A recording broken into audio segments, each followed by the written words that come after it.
Thank you so much for inviting me to speak with all of you. Like they said, I report on labor and social policy. I'm an independent journalist. The past 1 month, I've reported for the Wire, for News Laundry, for Al Jazeera on India's COVID response and specifically what the working poor are experiencing. So I have prepared some presentation or a note. I'll read out partly from it, and then maybe we can go in for a conversation or a discussion. I hope that's fine. So these are my thoughts on where we are now, some things that have struck me while reporting, and what are the questions that we are facing, what are the possibilities. Over the past 4 weeks, we've witnessed changes that we never imagined. Worldwide, various governments push for border controls, weapons, digital surveillance, facial recognition, biometrics, all of this that they've accumulated and expanded over the past decade have proved ineffective in the face of a viral pandemic, which these technologies have not been able to do much to either predict or restrict. It's moved freely along the virus has moved freely along the pathway of international trade and capital. In the past 3 months, the cases have crossed 3 million. Over 200,000 people have died worldwide. In India, the number of cases today has crossed 29,000 and 934 people have died. Projections are that this toll, which may be a result of under-testing, may grow many-fold in the coming weeks. So entire countries and economic systems and their manufacturing have hunkered down. Factories, manufacturing facilities, economic establishments, which otherwise don't tolerate workers stopping work or striking work for even one day. They've been shut down now since weeks. Large-scale industrial production has ground to a halt. So I think it's also a chance, like I think my own mind is that it's also a chance to examine what these systems mean for us. What does it mean to live and work under these systems? What are the rights and freedoms all of us have? And are there other ways we can imagine these systems to be? It's like a friend said that this is like a gigantic wave sweeping all over all of us, and we can ask ourselves if it can also be a force of creativity, which can also carry away some debris, or it can renew or build something new. So the richest countries with billions of worth of weapons and defense technologies have watched as their public health systems have got overwhelmed with and their hospitals are unable to cope. Millions of poor die every day from preventable diseases such as diarrhea, tuberculosis, malaria, undernutrition. But in the new era of the coronavirus, even the wealthy could succumb to an infectious disease. I believe a class bias's response is shaping the response of the privileged few and the powerful to the pandemic in many parts of the world, including our own country. The first global novel coronavirus cases from China surfaced in December. I would like to draw your attention to an event from then that happened in Delhi. On December 8th, a fire started at dawn at a factory in Delhi. It engulfed over 100 workers who slept inside the factory. 43 workers, including children, asphyxiated to death, while 60 were seriously injured in the most devastating fire in Delhi in a decade. The 5-story residential building, which housed this factory, government officials said it lacked a manufacturing permit as well as fire safety certification. It was, in other words, one of thousands of illegal factories that operate in Delhi. I had visited Anaj Mandi in December, and this is how a middle-class resident had explained the lane's demography to me at that time. The Biharis live together, he had explained to me. They gather together. As soon as one of them finds a toehold, they bring and settle their whole villages here in our colony. The workers who died in the fire had been stitching bags for the biggest brands as well as for governments for their public functions. But in the interviews that week, many of the workers shared that they had not eaten since the night of the fire. They had gone hungry since 40 hours. One of the workers I interviewed had told me that he did not have money for a meal. He also told me a detail about this locality in Old Delhi where the factory and houses were located. He said, this is a residential area, so the neighbors lock us in at night. The residents believe that it is safer if those of us from Bihar and Uttar Pradesh are locked up at night. We have to call the caretaker if anyone needs anything as an emergency at night. This had also happened that night when that fire started. These workers, who were primarily migrants from Bihar, several of whom were children and teenage workers, they had asphyxiated to death inside that locked building. We cut to now. The first address by our government on the coronavirus was on March 19. The Prime Minister Modi addressed the nation he asked for a Janta curfew for a day for that following Sunday, and he said we must all practice social distancing. 2 days later, Rajasthan became the first state to lock down. It's India's largest state in terms of size, because Bhilwara district in Rajasthan was found to have 3 doctors and 3 nurses of a private multi-speciality hospital ill with COVID. government had not been able to track what the source of this infection was, and they suspected it could be community transmission. This hospital staff had treated 6,000 patients, and so that's how the first lockdown came in India, in Rajasthan. Delhi Chief Minister Arvind Kejriwal also on March 23rd declared a week-long lockdown and sealed off state borders. While state governments were still making their own plan and announcements, on March 24th, the Prime Minister again appeared on TV and said the national lockdown would be 3 weeks long. No one could go from one state to another. All trains and buses would be suspended. Everybody would have to follow social distancing. He said, "Jaan hai to jahan hai."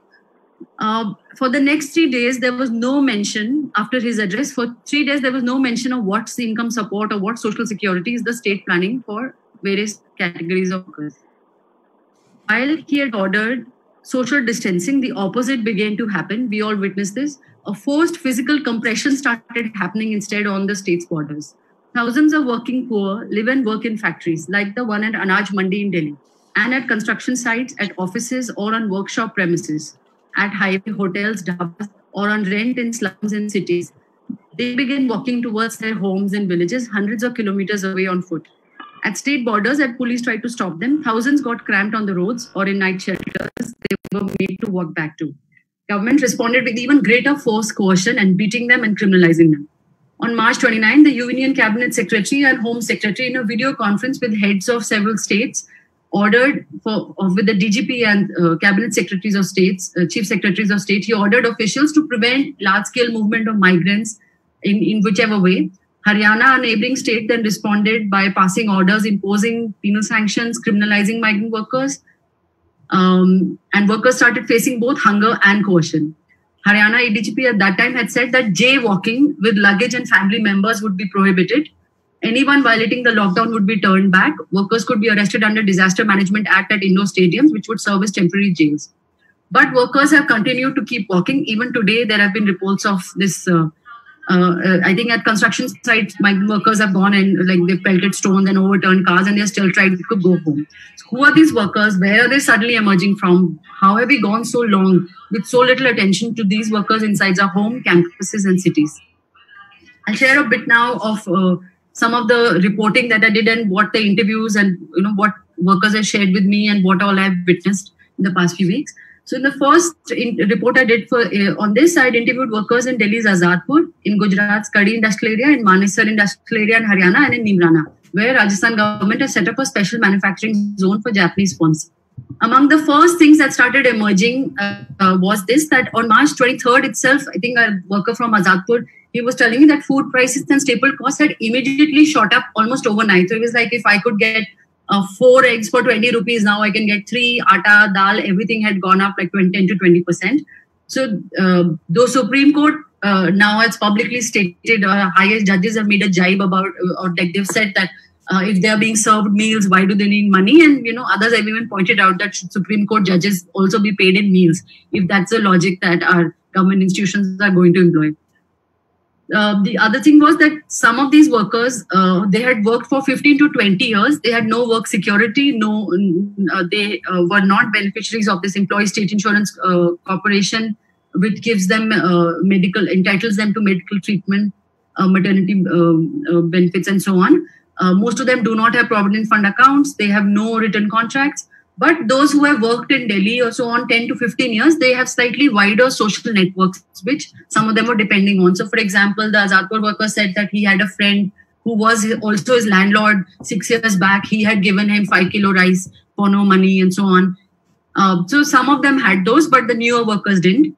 Then even in the same industrial area, there was a lot of variation in work contracts. For example, in Gujarat, some of these workers at that time with Arvind Mills, one of them had one kind of contract with the company. The other one, because he had gone on a strike, he had been fired and then re-employed 3 years later, but through team lease, which are these human resource or labor contractor companies. And when he had been re-employed as team lease worker, his PF and his his ESIC and paid leave had been removed.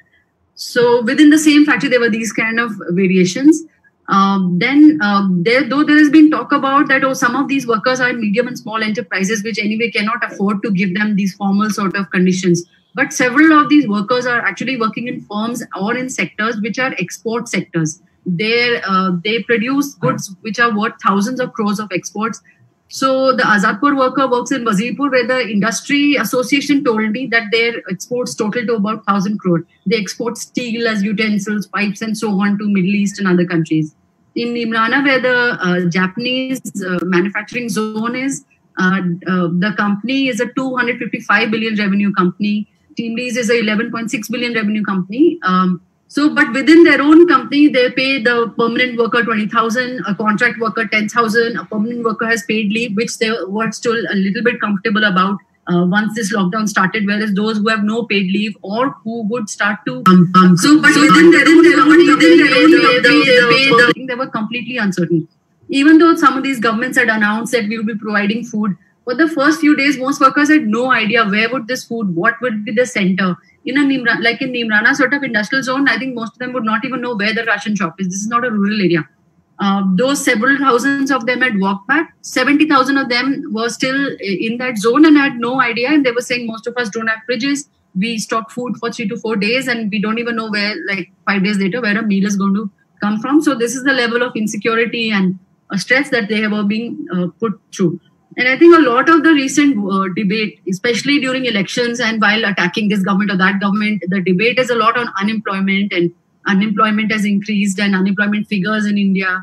But very little goes on to how people actually work or even what goes on within formal sectors. We say these are informal workers, but these definitions are so fuzzy, and these concepts of in an export sector, workers living hand to mouth, or these Anaj Mandi workers who are making bags for several top brands for government functions.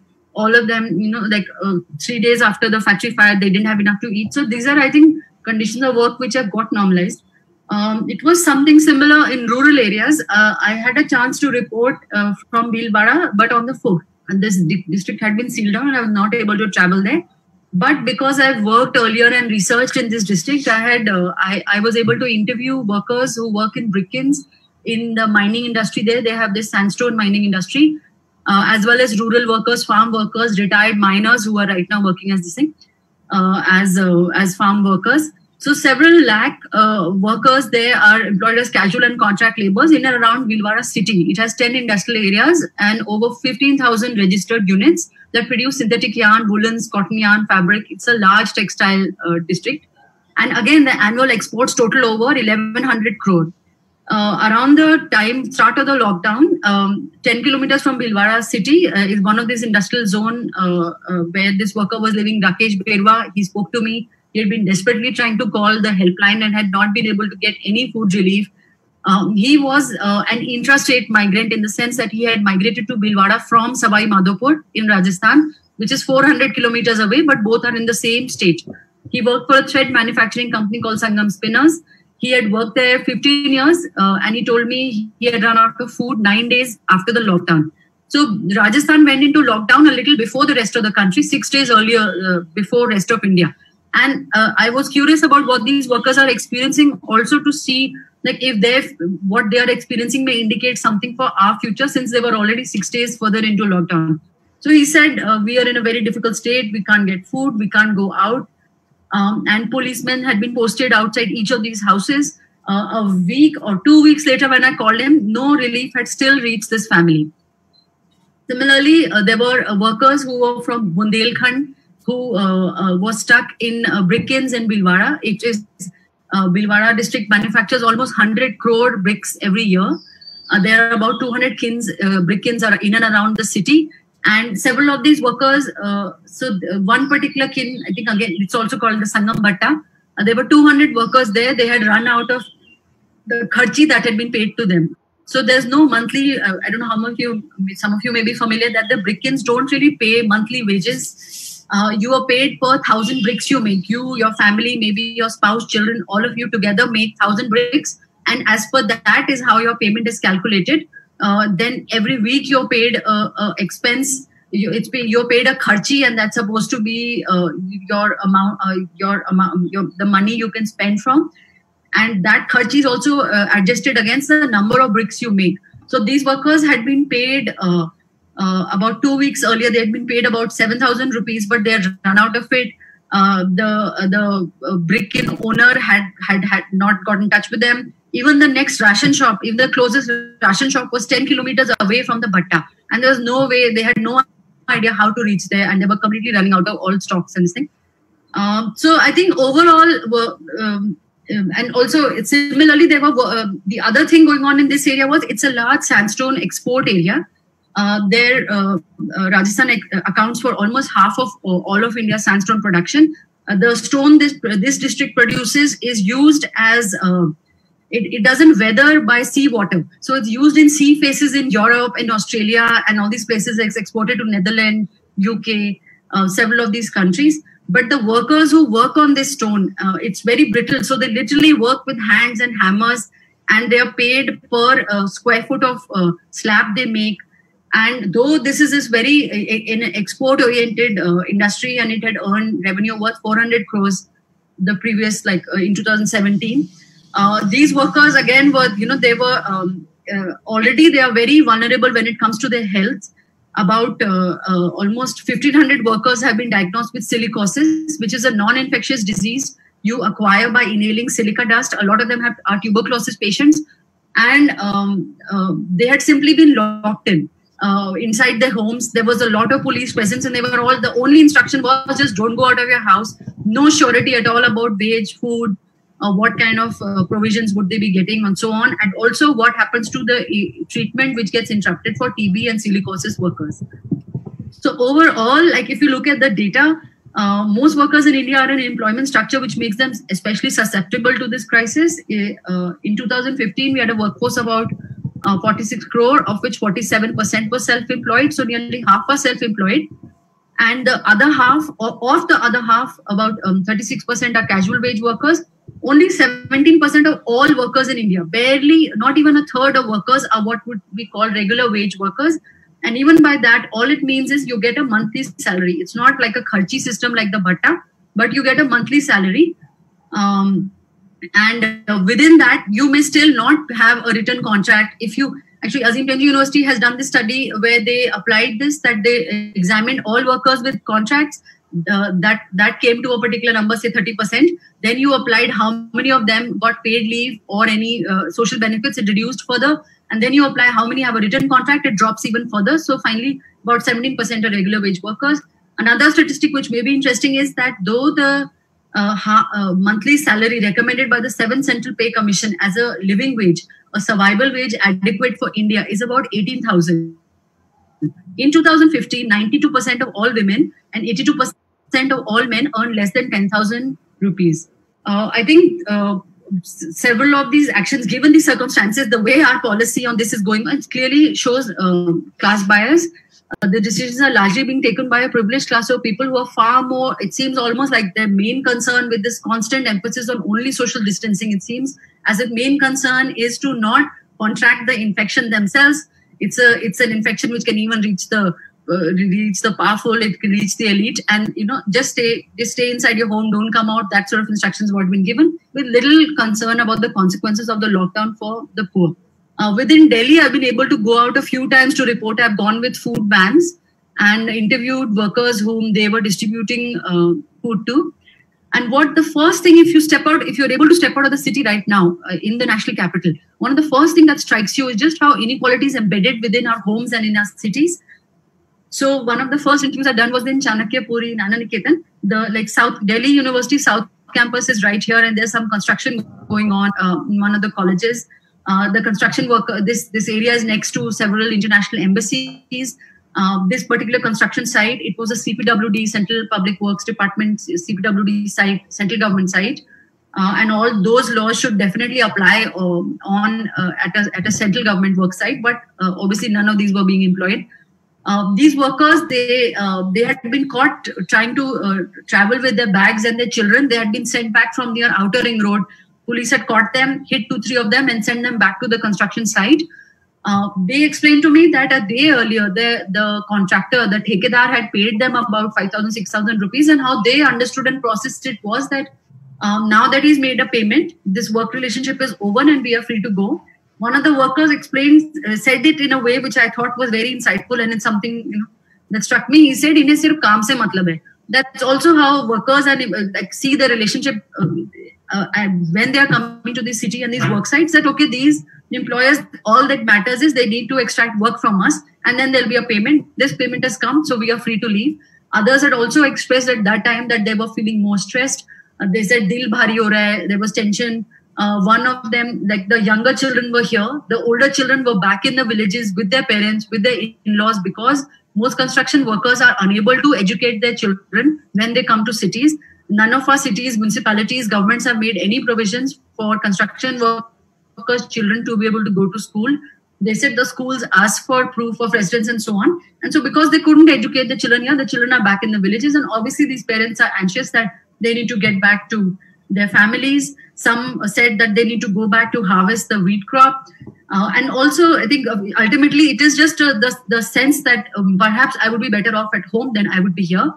And though this was a central government site, this I reported in News Laundry, they were paid half the minimum wages. If you calculate it, they also have a kharchi system. But if you calculate what they've been paid as kharchi versus how it's adjusted against their final payment, it comes down to about 300 to 250 rupees a day, when the minimum wage in Delhi is 477, 500, about 500 rupees daily. And so they are being paid half of what a minimum wage is, no provident fund. None of them are on these construction worker cess that have been, that one of the relief measures, central government has announced it, that construction workers have a cess collection of 52,000 crore. And this money will be sent as cash transfers to these workers. But even on a central government site, you will find, which you can find, PWD site, CPWD site and so on, that these workers are just not registered with these boards. When I called CPWD Director General asking what is your process of registration, have you registered, how many of your construction workers have you registered, he was not aware that they themselves could register these workers under these welfare schemes for construction workers. He said the Labour Department should have done it. But in fact, 2 years back, Delhi government's Labour Department has passed this notification approved by the LG that CPWD, PWD, Delhi Jal Board, all of these government agencies are themselves registering authorities for welfare provisions for construction workers. But you could even try perhaps in your own university sites. And I know several of you are active in universities organizing workers and you interact closely with them and find out about their work condition and all. That most of them are just not registered in construction welfare boards, which came to be set up after a long litigation. I also went to Kapasheda, which is on Delhi-Haryana border, and the scenes are really surreal because there are these large urban farmhouses, very lush, with concertina wire boundaries. They are used for luxury weddings. Some of these are used by Maruti and these companies to store their inventories, the cars that have been made but have not been bought. Some of these houses have notices outside saying we need a doodwala, a milkman, because probably they have cattle inside. So there are these large luxury urban farmhouses, and in the middle of all these farmhouses was this slight open space where there is a kabadi wala colony, or like they have used their own the scrap material they get, they have used it to build houses. So I think what's complicated in Delhi is that you have these extremely rich and these really upper class areas, and in the middle of it you'll have a pocket of extreme hunger and distress, which was the case in this area as well. One of the interviews was with Yogendra Kewat and his wife Shanichri. They told me they had migrated to Delhi 5 years ago from Nalanda, and they were landless farm workers. They had borrowed 50,000 for their daughter's wedding, and this was at 60% rate interest, which had become almost 2 lakh in a couple of years. The work they find in the village in Nalanda is that they work on the farms of Rajput landowners, and the landowners then pay them in grain, not in cash. But because for their daughter's wedding they had to return this loan in cash, is why they migrated to Delhi in their late 60s. And then they started doing these pheris, which is they go and collect scrap from Kapasheda and also from the industrial area, and they sell this scrap for, at most they earn 200 or 300 rupees a day. So what struck me was like, on one you have these farmhouses which are used for luxury weddings, and then you have this couple who are landless farmers who've come there because of this debt for their daughter's wedding, and the kind of work system they had there, which was still in exchange for grains and not cash. And also a very, how much land and caste matters in how these relationships in India are defined, even now. So near this area is the National Highway 24, which connects Delhi and Delhi to Jaipur. Last week of March, when these orders by Haryana had just come, and that they would put workers in jail, people were walking around. They were looking around for. Again, this highway is also dotted with all these these luxury resorts, and you can go and play games, or I don't know what all, amusement park and so on. And there were workers, there's completely deserted road, and then these fancy buildings, and then there are people walking around looking for food, and also a bit concerned that they may get caught by the police or be hit by the police. And at the same time, they were trying to get food for their children, or some of them had heard that, oh, food is being distributed so and so place, but had been sent back or being made to go around in circles. Also, by this time, Delhi government had started distributing cooked food in schools, but several of the workers I met said they were finding it very difficult, because if they tried to go there, if they reached the highway or a main road, police would send them back. When they were trying to go through their basti or so on, in some cases, youth had started acting like these vigilante groups. One of them showed me he had swelling on his hand because when he was returning after having food, the men in the colony or in the slum had hit him and said, "You are going to spread the virus. What are you doing?" And so they said, sort of filtered down this kind of vigilantism and just enforcing the social distancing. And also hundreds of people were out because there's just no way. And also now the temperatures are increasing. And so people are coming out. One of the other things that comes to my mind is also what's happening in Surat. That today also workers have come out to protest. And I was reading this report. It's by another reporter, by Damayanti Dhar, who has explained how in Surat, several workers, many of whom are from Odisha, from Bihar, there's a textile zone here, they work there. And how they work is that they earn so little or are able to save so little, they are renting their rooms for 12 hours. So if they have a day shift, they go to work in the day, and at night they rent the room for 12 hours. The other workers, there may be 3 workers who are doing a day shift who are renting the same room for the night, and another 3 workers might be renting the same room for the day, and those are the workers who are working at night. So somehow they are able to go through their working days because they work through the day. Many of them are working 10, 12 hours, just come back and crash at home or take turns to use these houses. And now they are being forced to be locked down and cramped into these spaces, all in the name of social distancing, which is such a farce and so ridiculous. Also, the other thing I've been curious about is several workers over the past few years, for several years, workers have shared with me that many of them work without Sundays. This weekly off that many of us take for granted is not a routine for most workers. So I was also asking them that, do you feel any relief or a break at all, that now you have a bit of time to yourself, you can have a breather, even health-wise, do you feel a bit better off? One of the workers, the Azadpur worker, this is what he shared, and I'll read it out to you. He said, I'll read it out in Hindi. He said, आराम तो लग रहा है, बहुत दिन बाद लंबी छुट्टी मिली है, ऐसा कभी इतिहास में भी नहीं सोचे थे, कभी इतना आराम से सोने को नहीं मिला, लेकिन अभी भी बंद है तो बाहर नहीं जा पा रहे, मजदूरों को वैसे भी दुनिया देखने को नहीं मिलता है, पैसे नहीं होता तो घूमने के लिए तो वैसे नहीं देख पाते, और अभी भी अब छुट्टी मिली है तो वैसे बंदी है, वैसे वरना रूटीन होता है घर से काम, काम से घर.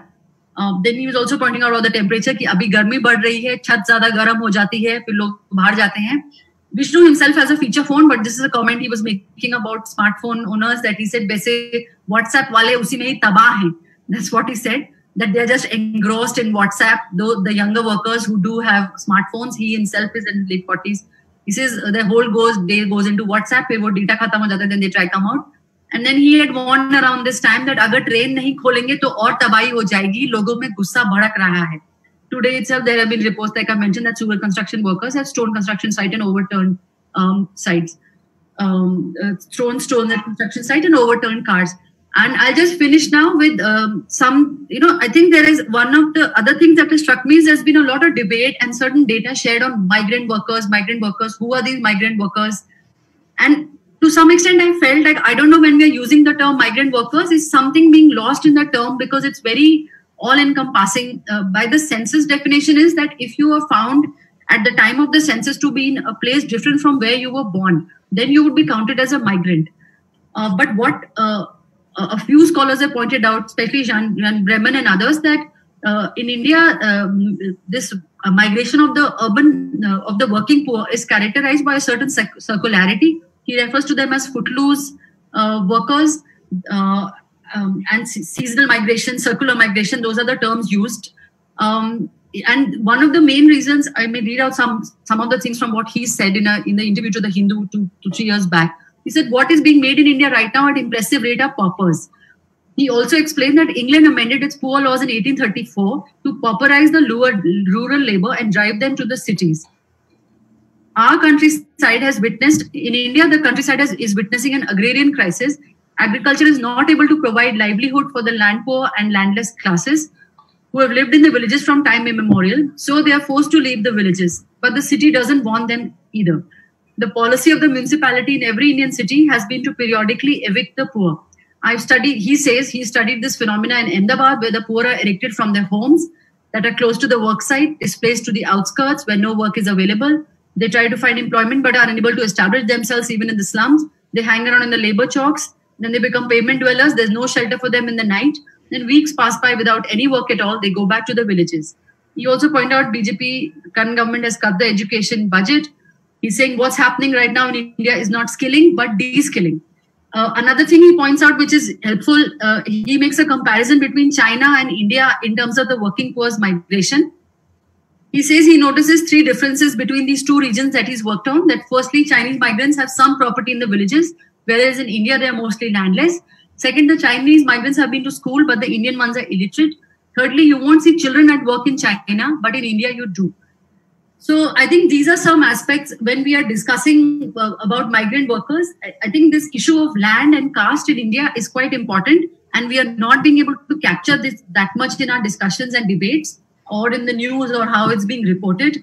Brahmanawala pointed out over the years that how the issue is what happens in agriculture, and when your farm becomes unsustainable or you have so little land that you're forced to work as a farm laborer. You have neither enough to sustain yourself in the village, then you have to come to the city, and the city with its class bias, with how it frames its housing policy, with its extreme inequality, without paying you minimum wages and various other, how it exploits the poor, whether it's governments or corporations or employers, middle class employers or upper class employers. All of this adds up to what we are witnessing right now when we are seeing thousands and millions just desperate to go home and be with their families. So I'll stop here, but I think it could be a time when we can ask, like, can democracy continue in this, where this is the sort of gaps we are living in?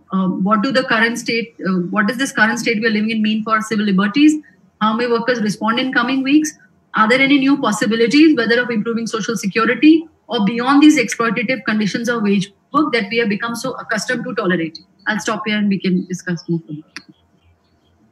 All right. I think that was a very comprehensive report of what is going on right now. आगे की सभा थोड़ा हिंदी और English मिला के चलाते हैं, Facebook पे भी साथी ऐसे बोल रहे हैं कि थोड़ा हिंदी में भी बात किया जाए. तो रुमैया ने जैसे आपने बात रखा कि जो अभी जो हालात है देश में और जो लॉकडाउन के बाद जैसी स्थिति पैदा हुई है, उसमें काफी कुछ ऐसा है जो लॉकडाउन के पहले भी जो संकट मजदूरों के सामने थे उसकी ही कंटिन्यूटी में चल रहा है. तो आगे हम कुछ सवाल लेते हैं और 2 सवाल हमारे पास आ चुके हैं जो भी इसी एस्पेक्ट के अराउंड है. तो प्रियंका पूछ रही है कि कॉन्ट्रैक्ट में, लिखित कॉन्ट्रैक्ट के अलावा और क्या क्या टाइप के कॉन्ट्रैक्ट आपके एक्सपीरियंस में आपने देखा है और किस टाइप के कॉन्ट्रैक्ट पाए जाते हैं. आनंद पूछ रहे हैं कि श्रम कानून के रहना या उनका अभाव हमेशा ऐसे कोई भी विवाद में आता है, और श्रम कानून अगर होते भी है तो अलग अलग सरकारी दफ्तरों के बीच में उसको लेके कोऑर्डिनेशन नहीं होता है या इम्प्लीमेंटेशन नहीं हो पाता है. तो आपसे सवाल वो यही पूछ रहे हैं कि इसमें मजदूर साथियों के साथ ये श्रम कानूनों की जानकारी कैसे दी जा सकती है, इसमें फॉर्मल ट्रेड यूनियन के क्या रोल हो सकते हैं, या आप जहाँ पे काम किए हैं वहां पे ट्रेड यूनियन का क्या रोल रहा है. ये 2 अगर इसमें करके फिर आगे के और सवाल ले लेते हैं. सो ऑन कॉन्ट्रैक्ट्स, आप जो लिखित तो शायद बहुत ही कम होते हैं, मेरे ख्याल से मुश्किल से शायद 5 या 10% हमारे जैसे लोग जो अंग्रेजी बोल लेते हैं या ऐसे कुछ, मेरे ख्याल से लिखित कॉन्ट्रैक्ट तो सिर्फ और सिर्फ उन्हीं के लिए ही है कहीं कहीं पे अब जैसे सेंट्रल गवर्नमेंट ने एक नई स्कीम चालू करी कि प्रोविडेंट फंड 3 साल तक वो भर रहे थे कुछ इंडस्ट्रीज का, जैसे कि वो टेक्सटाइल इंडस्ट्री को सपोर्ट करना चाह रहे थे, तो कोयम्बटूर और इरोड वगैरह एरिया में जो इंडस्ट्री है वहां पे एमएसएमई वगैरह को सपोर्ट करने के लिए वो 3 साल के लिए उनका पीएफ भर रहे थे। वहां पे मैंने पाया है कि वर्कर्स के पास एक रिटन कॉन्ट्रैक्ट था, डिस्पाइट द फैक्ट कि वो काफी मतलब उनकी पे वगैरह काफी कम है, 6,000-7,000 है, लेकिन फिर भी उनके पास एक लिखित कॉन्ट्रैक्ट था। और शायद वो लिखित कॉन्ट्रैक्ट इसलिए था क्योंकि वो कंपनी को भी जरूरत पड़ता है, उनको आगे पीएफ के कॉम्पेंसेशन के लिए गवर्नमेंट को भरना पड़ता है। पर अदरवाइज मैंने तो शायद मुश्किल से ही कभी कोई भी लिखित कॉन्ट्रैक्ट किसी भी वर्कर के पास देखा है, शायद हमारे जैसे लोगों के पास ही मैंने देखा है ऐसा कॉन्ट्रैक्ट। कभी कभी मैंने पर्चियां देखी हैं, जैसे माइनिंग इंडस्ट्री जो है भीलवाड़ा में, वहां मैंने देखी है वो एक पर्ची पे लिख देते हैं, या एक छोटी सी नोटबुक है जो खदान में ही रखी जा रही है, वो एक मुंशी होगा वो उस पे कुछ नोट्स लेगा। भट्टे में भी और कंस्ट्रक्शन साइट में भी कई बार ज्यादातर एक तरह का लिखित हिसाब रखा जाता है, कच्चा हिसाब। और दूसरा जो मैंने आपको बताया पेमेंट सिस्टम वगैरह, वो वाली बात है कि 1000 आपने ईंट बनाया तो आपको हम उस हिसाब से 1000 ईंट का 1400 रुपए या कुछ ऐसे करके पेमेंट करेंगे। उस तरह के मैंने कॉन्ट्रैक्ट देखे हैं, लेकिन एक ओरल कॉन्ट्रैक्ट है, उसका ऑब्वियसली वो कहीं इन्फोर्स नहीं किया जा सकता। और ये वो नहीं, हालांकि लिखित कॉन्ट्रैक्ट का भी इन्फोर्समेंट क्या है वो भी एक सवाल है, क्योंकि हम सभी जो भी इस सब्जेक्ट में इंटरेस्ट लेते हैं, शायद हम सभी ऐसे वर्कर्स को जानते होंगे जो 15-15, 20-20 साल से लेबर कोर्ट्स में लड़ाइयां लड़ रहे हैं। तो उस लिखित कॉन्ट्रैक्ट के बाद भी जब अगर कोर्ट ही नहीं उनको सीरियसली लेगी, या लेबर डिपार्टमेंट को ही खत्म कर दिया जाएगा, या उसका इन्फोर्समेंट ही कुछ नहीं होगा, तो उस लिखित कॉन्ट्रैक्ट का भी पता नहीं क्या अर्थ बनता है। जहां तक लेबर लॉ की सवाल है, इसमें भी मैं ये तो नहीं बोल सकती कि यूनियंस को क्या करना चाहिए। डेफिनेटली मैंने वर्कर्स से ये सुना है, उन कुछ एरिया में शायद सेंट्रल यूनियंस की वो बात मानते हैं या सुनते हैं या पसंद करते हैं, पर काफी जगह सेंट्रल यूनियंस के साथ एक डिस्कनेक्ट है, तो वो तो बिल्कुल ही एब्सेंट ही है। लेकिन जैसे दूसरे तरह के वर्कर्स ऑर्गेनाइजेशन है, जैसे मारुति वर्कर्स जो निकाले गए थे 2012 के इंसिडेंट के बाद, जो स्ट्राइक्स वगैरह हुई थी, उनमें से बहुत सारे वर्कर्स आप भी जानते होंगे वो एक्टिव हैं, उनके खुद के सॉलिडारिटी ऑर्गेनाइजेशन है। वर्कर्स खुद कुछ इंडस्ट्रियल एरियाज में एटलीस्ट ऐसा है कि जो वर्कर्स जब एक बड़ी स्ट्राइक के बाद निकाले गए हैं परमानेंट वर्कर्स, तो बाकी परमानेंट वर्कर्स जिनकी संख्या भी अब कम होती जा रही है, लेकिन 300-400 परमानेंट वर्कर्स मिलके भी इतना पैसा इकट्ठा कर पाते हैं कि वो 1 या 2 वर्कर्स को सपोर्ट कर रहे हैं फुल टाइम, फिर भी उसी इंडस्ट्रियल एरिया में रह के कुछ ऑर्गेनाइजेशन करने का। ये मैंने अलवर डिस्ट्रिक्ट में देखा है, जो राजस्थान में है, मानेसर हरियाणा में भी कुछ एरियाज में ऐसा हो रहा है। तो उस तरह का ऑर्गेनाइजेशन थोड़ा देखा गया है। और बाकी I think of course NGO वगैरह भी कुछ एसोसिएशन, वर्कर्स ऑर्गेनाइजेशन वगैरह एक्टिव रहते हैं, पर आई थिंक सभी का ही एक रीच काफी लिमिटेड है, और जो अभी भी इस सिचुएशन में भी वो दिख पा रहा है, बिकॉज इट्स ऑलमोस्ट ऐसे जैसे गवर्नमेंट को भी सबका बैंक अकाउंट, जैम, आधार, मोबाइल, सब कुछ हमारे 10-10 उंगली के छापे लेके डेटाबेस बना के, फिर भी एक कोई क्लियर पाथवे नहीं है कि आप अगर एक वर्कर को कांटेक्ट करना चाह रहे हैं, या ना इनके पास कोई डेटा है, ना उनके पास कोई क्लियर उनको या तो पहुंचने का तरीका है, या कोई क्लैरिटी ही नहीं है, इतना सब कुछ सबका डेटा कलेक्ट करने के बाद भी। तो ये तो एक, या तो वो डेलिबरेटली उस तरह की इंफॉर्मेशन भी नहीं चाहते हैं और ऑर्गेनाइजेशन भी नहीं चाहते हैं शायद। अभी एक और सवाल आया है प्रीति से, वो थोड़ा बड़ा सवाल है कि आप अभी जो देख रहे हैं, जो स्थिति देख रहे हैं, इसमें आगे का क्या रास्ता, अगर कुछ भी दिख रहा है, तो इसमें आपने जिन समस्याओं की बात की उनमें से कुछ चीज तो है जिनका हल किया जा सकता है, लेकिन अभी तक हो नहीं पाया है, तो अगर आप उस पर थोड़ा अगर आप प्रकाश डालें। जी, आप क्या ये रिलीफ के बारे में कह रहे हैं या फिर इन जनरल ये वर्क सिस्टम्स के लिए कह रहे हैं? सभी ऐसे जो प्रॉब्लम्स आज फेस हो रहे हैं, इसमें अगर थोड़ा रिलीफ से ही स्टार्ट करते हैं, दो पार्ट में अगर सवाल को ले कि इमीडिएटली किस टाइप का हो सकता है और लॉन्ग टर्म में। तो आई थिंक रिलीफ में तो एक बहुत ही क्लियर एक चीज है जो बार जो इस एरिया में एक्सपर्ट्स हैं वो बार इसको एम्फसाइज कर रहे हैं कि गवर्नमेंट के पास अभी 77 मिलियन टन खदान है, खदान नहीं बोलो सॉरी, ये है खाना है, मतलब ग्रेन्स हैं, इनके FCI food corporation of India के गोदान में अभी 77 मिलियन टन अनाज है, चावल है और गेहूं है।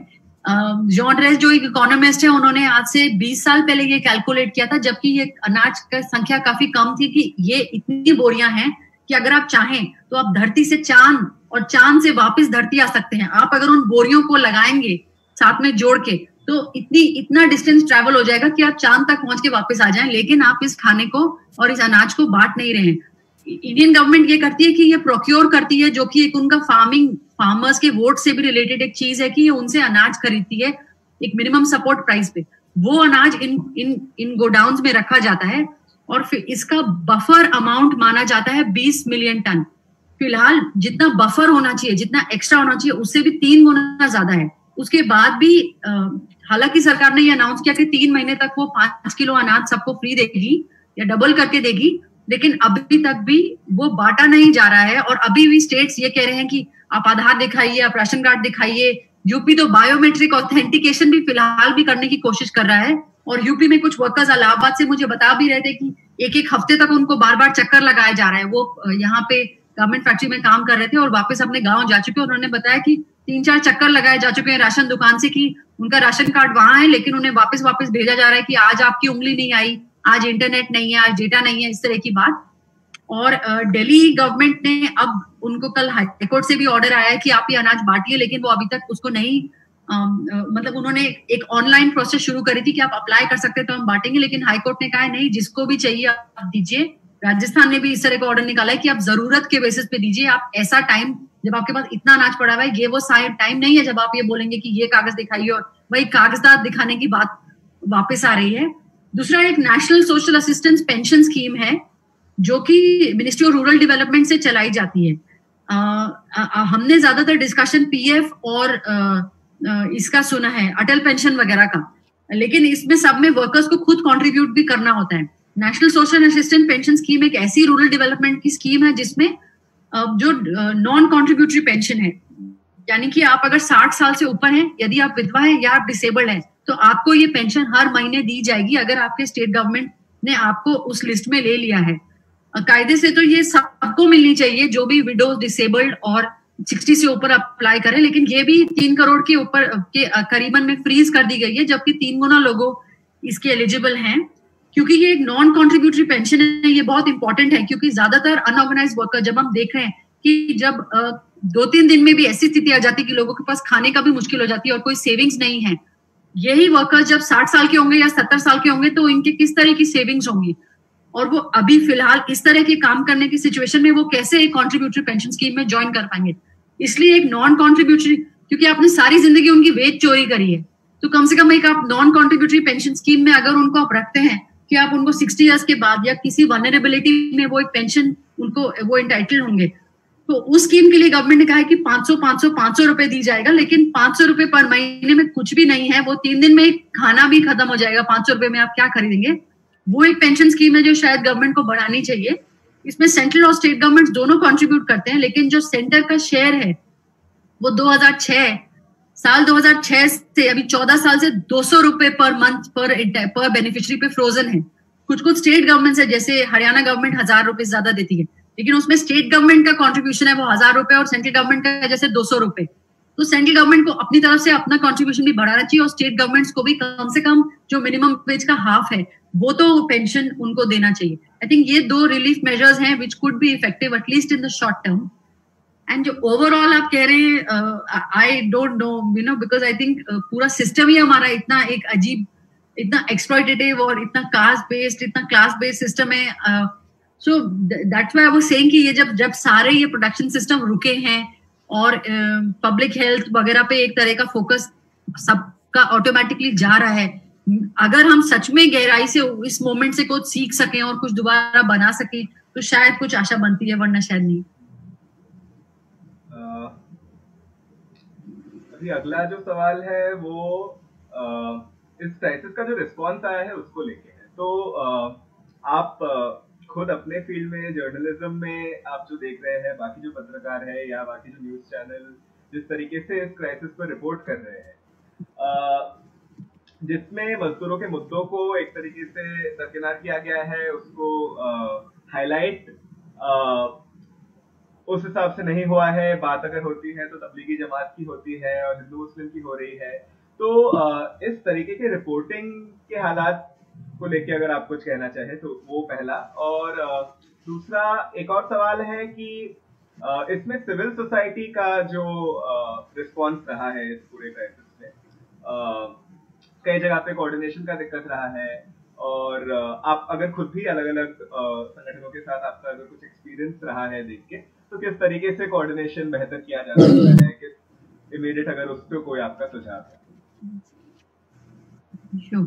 So as far as reporting is concerned, तो of course बहुत ही sad situation है, बहुत ही दुखी, और कभी कॉमिकल लगती है, कभी ट्रेजिक लगती है जिस तरह की रिपोर्टिंग हो रही है, मुझे लगता है। लेकिन जो वर्कर्स ने किया कि वो इतने किलोमीटर चले, वो एक ऐसा मोमेंट हो गया कि मीडिया भी जैसे चौंक गई। मैं मेन स्ट्रीम मीडिया की बात कर रही हूँ कि इतना बड़ा सच सामने आ गया कि उसको छुपाना और झूठ बोलना इतना आसान नहीं रहा। मतलब इस तरह के सीन्स को शायद वो छुपा नहीं पा रहे थे। आई थिंक ऑलमोस्ट एक हफ्ता या 10 दिन ऐसे बीते होंगे जब हम बिना किसी कम्युनल टीवी रिपोर्टिंग के हम कम से कम एक हफ्ता हम सब ऐसा जी पाए थे कि हमारे कॉन्स्टेंटली हमें कुछ कम्युनल चीजें नहीं सुनाई दे पा रही। पर जैसे वर्कर इंटेलेक्चुअल है मणिभूषण, उन्होंने ये बोला कि जब वर्कर्स ऐसे चल पड़े, जब वो रोड्स पे आए और इतने करोड़ों करोड़ की संख्या में आए, तो एक सवाल उठने लग गया था कि सरकार हर किसी की नहीं होती। उस तरह का जो क्लास बायस है और एक ये कि एक सिर्फ एक पावरफुल लोगों के लिए ही वो चलती है, वो एक बहुत ऑब्वियस होने लगा था। और ऐसे टाइम पे जब ये उन्हीं का एनालिसिस में बोल रही हूँ कि जब गवर्नमेंट, जिनका एक काम होता है एक तरह से प्रॉफिट मेंटेन करना कॉर्पोरेशंस के लिए, और मीडिया भी काफी हद तक, ज्यादातर मीडिया भी एक कॉर्पोरेशंस की तरह ही फंक्शन करती है, गवर्नमेंट ने जल्दी उस चीज को संभाला कि ओ हमको ये तो it will start affecting people, जो कैपिटल को भी इसका इफेक्ट होगा और हमारी भी रेपुटेशन पे इसका इफेक्ट होगा कि हम ये क्या सच में डेमोक्रेटिक है कि हम आधे लोगों या 2/3 लोगों के लिए तो हम एग्जिस्ट ही नहीं करते हैं और ये अपने आप ही अपना बोरी बिस्तरा बना के चल पड़े हैं। और सेंट्रल गवर्नमेंट ने भी मिस्टर मोदी के अनाउंसमेंट के 3 दिन बाद तक कुछ रिलीफ अनाउंस भी नहीं किया था। और मीडिया उसके साथ जैसे कंधे बना के चली कि आप उस टाइम पे उन्होंने एक दृश्य बदलने की कोशिश करी और वो दृश्य बदला जब उन्होंने इतना ज्यादा फोकस और तबलीगी जमात और उस इशू पे दिखाने की कोशिश करी। लेकिन दूसरे लोगों ने ये भी पॉइंट आउट किया कि आप उसमें एक सैम्पलिंग एरर भी है, नहीं नोटिस कर रहे हैं कि आप उसी को ही टेस्ट कर रहे हैं। आप उनको एक ऐसे ऑलमोस्ट जैसे वो हिजबुल मुजाहिदीन हो, आप उसको इस तरह से ट्रीट कर रहे हैं। जो लोग निजामुद्दीन रेलवे स्टेशन से भी चले थे उन सबको तबलीगी बोल दिया गया, जबकि कोई भी बस एक रेलवे स्टेशन का डेटा लेके आपने उसको ऐसे लेबल करके उस तरह की रिपोर्टिंग दिखाई। और न्यूज वगैरह ने काफी एक्सपोज किया है कि किस तरह की फेक न्यूज चलाई गई। बट आई थिंक वो एक मीडिया के लिए भी एक बहुत उसका चेहरा नजर आने वाली बात हुई कि सालों सालों तक आपने कभी इन पे रिपोर्ट ही नहीं किया है। मीडिया ऑर्गेनाइजेशंस के अंडर ऐसी कोई बीट ही नहीं है। एट द मोस्ट एक लेबर मिनिस्ट्री की बीट होती है जिसमें आपका काम होता है कि आप लेबर मिनिस्ट्री में जाइए और किस तरह स्कूप निकालिए या क्या नया ऑर्डर आ रहा है या ज्वाइंट सेक्रेटरी क्या बोल रहे हैं। लेकिन इंडिया में वर्किंग क्लासेस किस तरह जी रहे हैं, क्या काम कर रहे हैं, वो एक अनाज मंडी होता है या इतने सारे लोग बाहर आ जाते हैं तो अचानक से लोगों को एक लैंग्वेज भी नहीं है कि उसको लिखना कैसे चाहिए या उसको रिपोर्ट कैसे करना चाहिए और उसको समझना कैसे चाहिए। इसलिए मैं बोलती हूँ कि जो माइग्रेंट वर्कर का टर्म यूज हो रहा है, ऑलमोस्ट मुझे लग रहा है कि एक इंटरनेशनल टर्म हम यूज कर रहे हैं जो इमिग्रेशन वगैरह यूरोप वगैरह में काफी उस तरह से डिस्कस किया जाता है। जबकि इंडिया का ये जो माइग्रेशन है कि आप क्योंकि आप लोअर कास्ट से हैं, आपके पास जमीन नहीं है, आपने किसानी खेती बिल्कुल खत्म कर दी है, उसको अनफीजिबल कर दिया, इसलिए आप उसको सिटी में आप आते हैं। सिटी में आप किस तरह ट्रीट किए जाते हैं, ये एक दूसरी तरह का फिनोमिना है जिसपे भी हमारी कोई रिपोर्टिंग नहीं होती है। जहां तक सिविल सोसाइटी का रोल है, I think from what I could see actually वो काफी कुछ सबने बहुत ही इफेक्टिवली काम किया है। And I am really not in a place to advise anybody how they should do better और not. Of course it struck me कि वो क्योंकि वो इतना आगे आए तो मुझे 2-3 स्टेट से ये सुनने को मिला, जैसे दिल्ली में भी, हरियाणा में भी, आई थिंक ऑलमोस्ट महाराष्ट्र और समथिंग टू, तो कुछ कॉलीग्स हैं सिविल सोसाइटी में, उनका ये कहना था कि क्योंकि वो लोग ये रिलीफ कर रहे हैं, उन्होंने एक हफ्ता जैसे खाना पहुंचा दिया तो नेक्स्ट वीक गवर्नमेंट उनको बोल रही है, अगर वो बोल रहे हैं कि हमने एक हफ्ते पहुंचा दिया अब तो आप संभालिए, तो गवर्नमेंट कह रही नहीं आप करते रहिए। So I think it was almost as a government was also washing it hands कि आप संभाल रहे हो तो आप संभालते रहो, हमारा काम मत बढ़ाओ।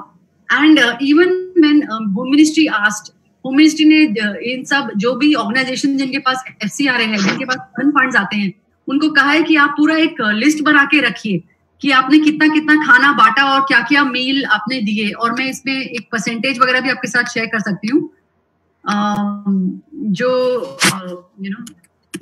इन्होंने जो PIL हुई थी सुप्रीम कोर्ट में, उसमें जो अपना जवाब शेयर किया है, उन्होंने शेयर किया कि हमने कितने मील्स बांटे और हमने कितना रिलीफ वगैरह जो प्रोवाइड किया है. I just summarised it a bit, so उसमें से it was almost half was from civil society actually.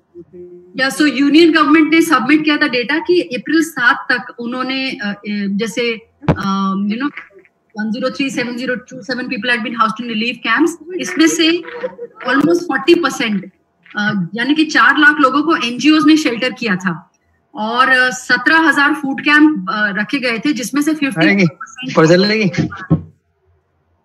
और करीबन 84 lakh people had been provided food, जिसमें 36% were fed by NGOs. So I think this is quite remarkable that for a government which for a state which considered itself as that they were asking these FCRA organizations कि आप सारा अपना data collect करिए, because supreme court में इनसे regularly पूछा जा रहा है और that is the table they are submitting, जिसमें से even their own data shows कि almost 1/3 to half of it is actually being provided by civil society organizations. So it's revealing of the nature of the state, I think. इसमें आप कुछ ऐसे solution की बात आपने की, कुछ गवर्नमेंट स्कीम्स को और यूनिवर्सल बनाने की आपने बात की. तो इसमें हमेशा जब भी ऐसा कोई सुझाव दिया जा रहा है तो सरकार की तरफ से ये भी बताया जा रहा है कि आने वाले दिनों में जो अर्थव्यवस्था है वो भी एक गंभीर क्राइसिस में जाने वाली है और इकोनॉमी में जिस तरीके का रिसेशन होना है, इंटरनेशनल मॉनेटरी फंड का कहना है कि 1920s और 30s के बाद से उस तरीके का रिसेशन नहीं हुआ है. तो उसमें सौरभ पूछ रहे हैं कि क्या ऐसा हो सकता है कि क्योंकि इकोनॉमी में इतनी बड़ी प्रॉब्लम है इसीलिए सरकार अलग अलग ऐसी स्कीम ले रही है जहां पे वो अपना खर्चा नहीं बढ़ाना चाहती है, FCI से फंड नहीं निकालने देना चाहती है और इस तरीके के ये है. दूसरा एक सवाल भगवती से कि अभी आपने जहाँ पे आपने देखा है वहां पे क्या आपने कहीं भी ऐसे भी देखा है कि वर्कर्स के बीच में जिस टाइप का म्यूचुअल केयर के मैकेनिज्म होते हैं, तो आपने कहा पे कि कुछ जगह पे ऐसे चंदा उठा के डिस्ट्रीब्यूट किया जा रहा है, लेकिन उसके अलावा भी वर्कर्स के बीच में किस तरीके के मैकेनिज्म काम कर रहे हैं इसके ऊपर? So जो गवर्नमेंट पब्लिक फंड्स की बात है, फॉर श्योर जैसे Thomas Piketty and Lucas Chanshal का भी एनालिसिस है, वो यही दिखाता है कि in the last 10 to 15 years और गवर्नमेंट्स हैव बिकम पुअरर. सरकारें गरीब हो रही हैं लेकिन कॉर्पोरेशंस अमीर हो रहे हैं, ये उसका भी एक नतीजा है. फिर उन पे प्रेशर आता है ऑस्टेरिटी का. अभी हाल ही में ये बात हुई, आई थिंक 2 दिन पहले की बात है, कि ये इंडियन रेवेन्यू सर्विस ऑफिसर्स ने एक पेपर पब्लिश किया कि टैक्स रेट बढ़ा देने चाहिए. जो 10 करोड़ 20 करोड़ से ज्यादा कमाते हैं उन पे ऑलमोस्ट 40% का टैक्स रेट होना चाहिए. ये कोई बहुत रेडिकल प्रपोजल नहीं है, ये बाकी कंट्रीज में यही टैक्स रेट है. लेकिन गवर्नमेंट का रिस्पॉन्स ये तरीका हो सकता था कि वो और ये भी उन्होंने कहा कि जो 10 लाख से ज्यादा इनकम में है, जिसमें से हमारी तरह की फैमिलीज भी आती होंगी, उन पे भी एक 4% का एक सेस वगैरह लगना चाहिए कि आप इसमें कंट्रीब्यूट करिए. सो बट ये एक तरीका हो सकता था कि गवर्नमेंट अपने फंड्स बढ़ा सके, लेकिन उनपे जो रिस्पॉन्स हुआ है कि central board of direct taxes ने उनपे एक्शन लिया है कि उनपे इंक्वायरी होगी. 2-3 ऑफिसर्स को ये बोला गया कि आपने अपना सर्विस रूल्स वायलेट किया, आपने ऐसी बात भी कैसे करी, आपका ओपिनियन किसने मांगा था.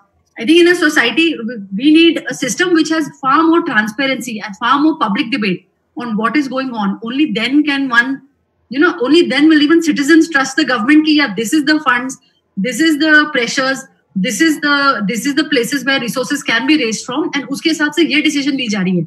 लेकिन जहां पे कोई सवाल जवाब ही नहीं होता है, प्राइम मिनिस्टर ही प्रेस कॉन्फ्रेंस नहीं पसंद करते हैं, दूसरे जो प्रेस कॉन्फ्रेंसेस हो रही हैं वो रिपोर्टर्स का हेल्थ रिपोर्टर्स उन्हें क्वेश्चन भेजते हैं, वो जवाब ही नहीं देते हैं.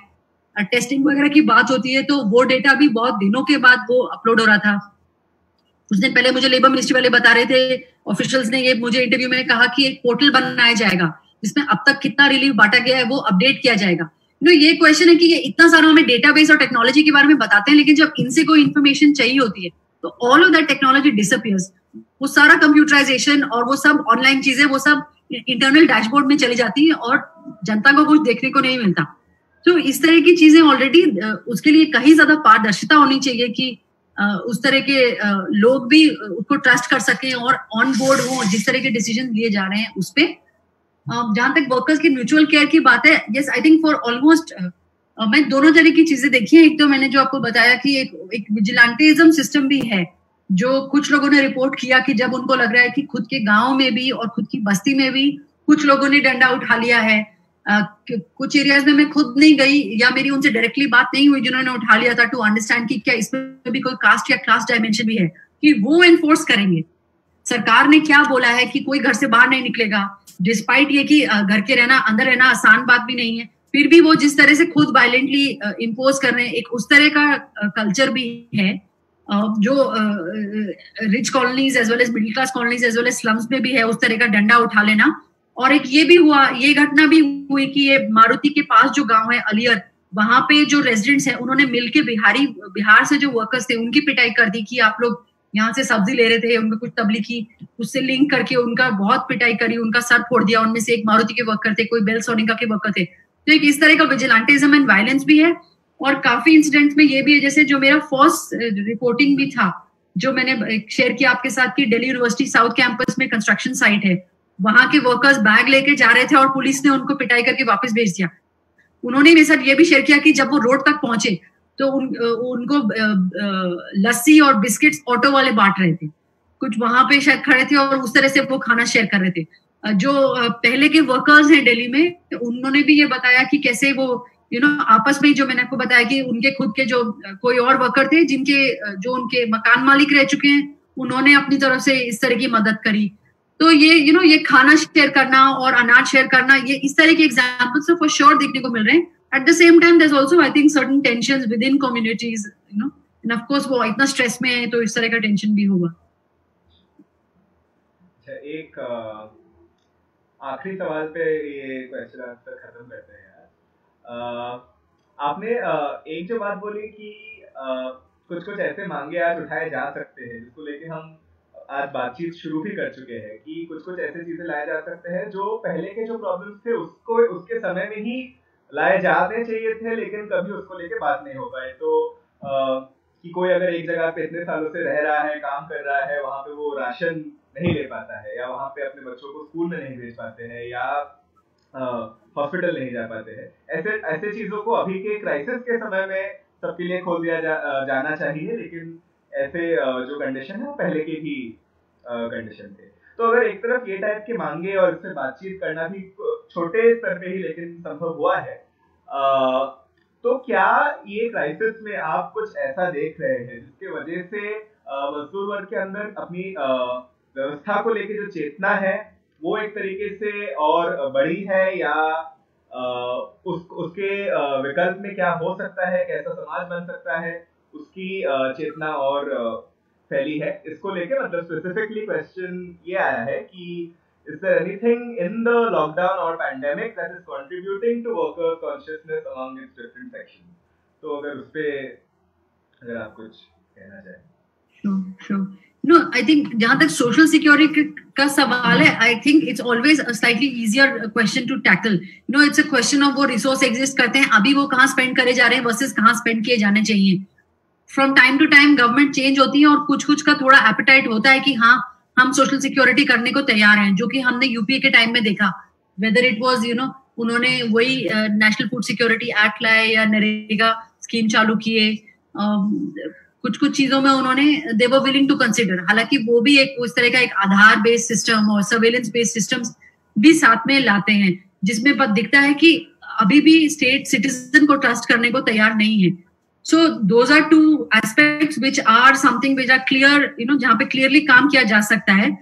गौतम भान जो कि फिलहाल दिल्ली गवर्नमेंट के एडवाइजर हैं, उन्होंने एक सीरीज और ट्वीट्स में भी डिस्कस किया था कि ये सिचुएशन ये दिखाती है कि जब कोई इतना वल्नरेबल है या इतना प्रिकेरियस है या इतना मीगर आपका सोशल सिक्योरिटी है कि आप ज्यादातर लोगों को ऑलमोस्ट उससे बाहर छोड़ देते हैं। या डेली रोजी रोटी अभियान ने काफी बार ये पॉइंट आउट किया है कि so I don't know how many of you are familiar with how the NFSA works is this ki overall it says that 50% of India's urban population and 75% of the rural population are entitled to subsidized grains. The average for the whole country becomes 67%. उसको लेकिन ऐसे distribute किया जाता है कि जैसे दिल्ली जैसा state जिसकी ओवरऑल इनकम हायर है कंपेयर टू से अ बिहार और अ झारखंड पर कैपिटा इनकम, उसमें उसका जो रेशो होगा, कोटा मिलेगा उसको उतना लोगों को देने का, वो करीबन फिलहाल यहाँ जैसे 40% के हिसाब है, क्योंकि वो ये मानते हैं कि यहाँ पे ज्यादातर लोग अपना ख्याल रख सकते हैं। तो दिल्ली में जैसे वो 40% है, राजस्थान जैसी जगह में वो 87% या कुछ ऐसे है, क्योंकि वहां poorer, on the whole people are poorer. But what this has done is, जो लोग आई थिंक दिल्ली गवर्नमेंट जैसे 60 लाख लोगों या 70 लाख लोगों को राशन देती है officially on those ration cards and all, और जो कि दिल्ली का 40% ऑफ द पॉपुलेशन है। लेकिन Delhi Rozi Roti Delhi right to food campaign वगैरह ये पॉइंट आउट करते हैं कि 70% पॉपुलेशन दिल्ली की झुग्गी या अनरिकग्नाइज्ड सेटलमेंट्स या ये ऐसी कॉलोनीज में रहती है, स्लम्स में रहती है, और ज्यादातर वो लोग on an everyday basis of course काम ढूंढ के अपना काम चला पाते हैं, लेकिन क्योंकि जैसे ही एक मुसीबत आती है या एक क्राइसिस का टाइम आता है, इसलिए वो एक वल्नरेबिलिटी उस तरह से देखने को मिलती है, क्योंकि एक बिल्कुल एक हैंड टू माउथ एग्जिस्टेंस से जी रहे हैं। ये एक हमें 18 में भी देखने को मिला था, यहाँ पे 3 बच्चियों की स्टार्वेशन डेथ हुई थी दिल्ली के बीच में मंडावली एरिया में। उनके पिताजी रिक्शा चलाते थे और कुछ घटना हुई जिससे उनका रिक्शा का काम बंद हो गया। आई थिंक मम्मी की मेंटल हेल्थ ठीक नहीं थी, और 3 बच्चियां जो कि 12 साल से छोटी थी, they starved in the national capital of India. So a lot of people are in extremely precarious situation, and food security उनको एक तरह से कवर करती है। उस कैंपेन का हमेशा से ये कहना रहा है कि इट शुड बी यूनिवर्सल, लेकिन उसको एक तरह से मैथमेटिकली कैलकुलेट करके ऐसा किया गया है कि दिल्ली को अगर 40% की पॉपुलेशन को ही देना है, तो अगर 60% भी भूखी हो लेकिन वो 40% को ही देगी, बिकॉज एक कोटा का सील लगा दिया गया है उसमें, प्लस बायोमेट्रिक आधार उस तरह की चीजें ला दी गई हैं। So those are things which are easier to take on, which several social movements or NGOs or activists can take on to say कि this is a time where you should reconsider social security to stop, like to not be such a narrow concept, and it should be far more widespread and universal. लेकिन जो ये जो workers consciousness वगैरह की आप बात कर रहे हैं, मैंने भी कुछ 2-3 बार मैंने लोगों से समझने की कोशिश की है कि क्या वो किसी प्रकार से काम के बारे में दूसरी तरह से देख पा रहे हैं या सोच पा रहे हैं। इसलिए मैंने वो एक टाइम वाला चीज आपके साथ शेयर किया था कि मैंने कुछ लोगों से पूछा कि ये जो फ्री टाइम मिल रहा है इसमें क्या आपको लग रहा है कुछ इसमें कुछ दूसरी तरह की सोच या फीलिंग या कुछ ऐसी भी है। So far actually I have nothing very clear to share about that. Maybe we'll see later. I think health workers वगैरह के लिए हो सकता है कि वो काफी they are really battling it out.